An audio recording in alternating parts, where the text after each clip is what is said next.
નમસ્કાર મિત્રો, હું વિંજુડા પ્રકાશ, સમગ્ર શિક્ષા અભિયાન અમરેલી, ક્લસ્ટર દામનગર 1, તાલુકો લાઠી, જિલ્લો અમરેલી. આજે મારે બહુ વિકલાંગ બાળકોની ઓળખ અને એસેસમેન્ટ. સૌપ્રથમ આપણે બહુ વિકલાંગતા એટલે શું એની ચર્ચા કરીએ, પછી તેના પ્રકારો વિશે આપણે વાત કરશું. બહુ વિકલાંગતા એટલે એક વિકલાંગ સાથે બીજી અન્ય વિકલાંગતા હોય તો એને બહુ વિકલાંગતા કહેવાય છે. દાખલા તરીકે hearing impairment with visual impairment, કાનની ખામી સાથે આંખની પણ ખામી. બીજું hearing impairment with cerebral palsy, એટલે કે કાનની ખામી સાથે શરીરના ભાગમાં લકવો. ત્રીજું visual impairment with intellectual disability, એટલે આંખની ખામી સાથે બૌદ્ધિક અક્ષમતા. ચોથું visual impairment with autism spectrum disorder. ત્યારબાદ પાંચમું visual impairment with cerebral palsy. છઠ્ઠું hearing impairment with intellectual disability, એટલે કે સાંભળવાની ખામી સાથે માનસિક અક્ષમતા. અહીં આપણે ઓર્થોપેડિક હેન્ડીકેપ OH એ વિકલાંગતાને અન્ય વિકલાંગતા સાથે જોડતા નથી, કારણ કે ઓર્થોપેડિક હેન્ડીકેપની વિકલાંગતા સાથે અન્ય જો કોઈ વિકલાંગતા હોય તો એને આપણે બહુ વિકલાંગતા નથી કરતા. જ્ઞાનેન્દ્રિયોમાં ક્ષતિ, બૌદ્ધિક મંદતા.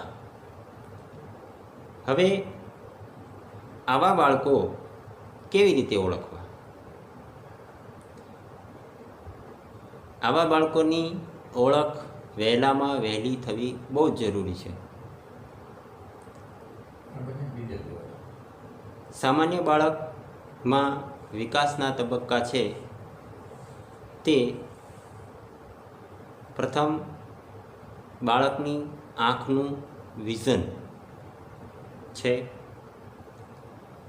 બીજું બાળક અવાજની દિશામાં જોઈ છે તે તરફ માથું ફેરવે છે. બાળક જન્મ થાય પછી 3 કે 4 મહિના પછી એ જો એનું કાનનું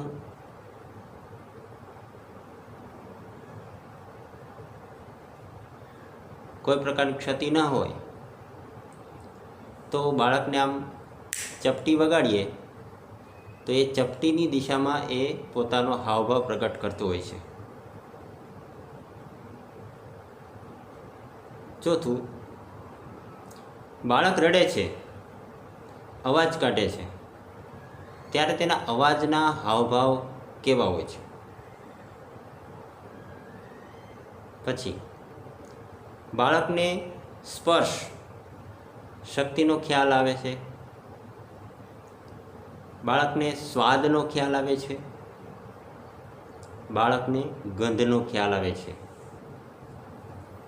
બાળકના માઇલસ્ટોન, ભાખોડિયા ભરવા, બેસવું, ચાલવું, બાળકનો વાણી વિકાસ, એક્સપ્રેસિવ લેંગ્વેજ, વ્યક્ત કરવાની ભાષા, રિસ્પેક્ટિવ લેંગ્વેજ, ગ્રાહ્ય ભાષા,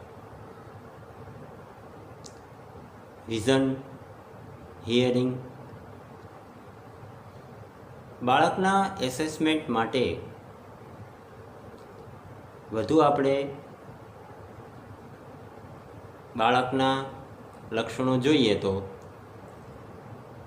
ટૂંકા ગાળા કે લાંબા ગાળાની યાદશક્તિ નબળી, સમસ્યા ઉદ્ભવતી હોય તેની માહિતી,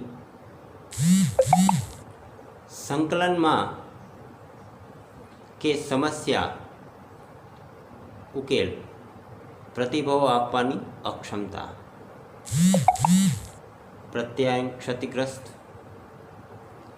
સબસ્ટિટ્યુશન્સ થી વાણી પ્રભાવિત હોય,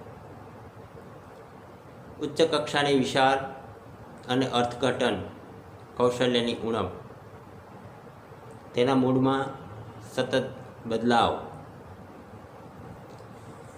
એડીએલ, સ્વકાળજી કૌશલ્યની સમસ્યાઓ, ગતિશીલતામાં મુશ્કેલીઓ, શીખવામાં અત્યંત નબળો, લોકો સાથેની આંતરક્રિયાઓ મર્યાદિત. સામાન્ય રીતે તે બીજા પર આધારિત હોય છે. સમાજથી અલગ રહેવાની આદતવાળું હોય છે. બળજબરી કે અણધાર્યા બદલાવોમાં, સંજોગોમાં ગુસ્સો અથવા તો તે બેચેન બની શકે છે. પોતાને જ ઈજા થાય તેવું વર્તન કરે છે. તેની કાલક્રમિક ઉંમર કરતાં વધારે અપરિપક્વ વર્તન દેખાડે. તેના આવેગો પૂર્ણ વર્તન દેખાડે છે. મેડિકલ સમસ્યાઓ, ગંભીર વિકલાંગતા, બેભાન થઈ જવું, ઇન્દ્રિયોની સંવેદના જતી રહેવી, ખોપરીમાં રક્ત ભેગા થવું, માંસપેશીઓનું કઠિન થવાની ખામી ઊભી કરે છે. શારીરિક રીતે ગૂંચવણ અને વિચિત્રપૂર્ણ સ્થિતિ, મોટર સ્કિલનો ઉપયોગ કરીને રમતોમાં ભાગ લેવામાં મુશ્કેલી પડે છે. ફાઇન મોટર ખામીઓનું અનુભવ કરે છે. આંગળીઓ જકડા પણ અનુભવ કરતું હોય છે. જે નોર્મલ બાળક સામાન્ય રીતે જે વસ્તુને પકડી શકે તેવી સમસ્યાઓ, અસાધારણ સમસ્યાઓ આવા બાળક અનુભવો કરતા હોય છે. અયોગ્ય ઉપયોગથી કૌશલ્ય ભૂલી જાય. એક પરિસ્થિતિમાંથી બીજી પરિસ્થિતિમાં કૌશલ્ય સામાન્યીકરણ કરવામાં એને મુશ્કેલી, સમસ્યા ઉકેલ કૌશલ્યમાં અત્યંત નબળા હોય છે. અવાજની દિશા સૂચવવામાં મુશ્કેલી હોય છે. પદાર્થ અને તેના સંબંધો વિશે શીખવામાં મુશ્કેલી. ટૂંકમાં બાળકને મેડિકલ એસેસમેન્ટ માટે માનસિક તકલીફ હોય તો સાયક્રેટિસ્ટ ડૉક્ટર, આંખની તકલીફ હોય તો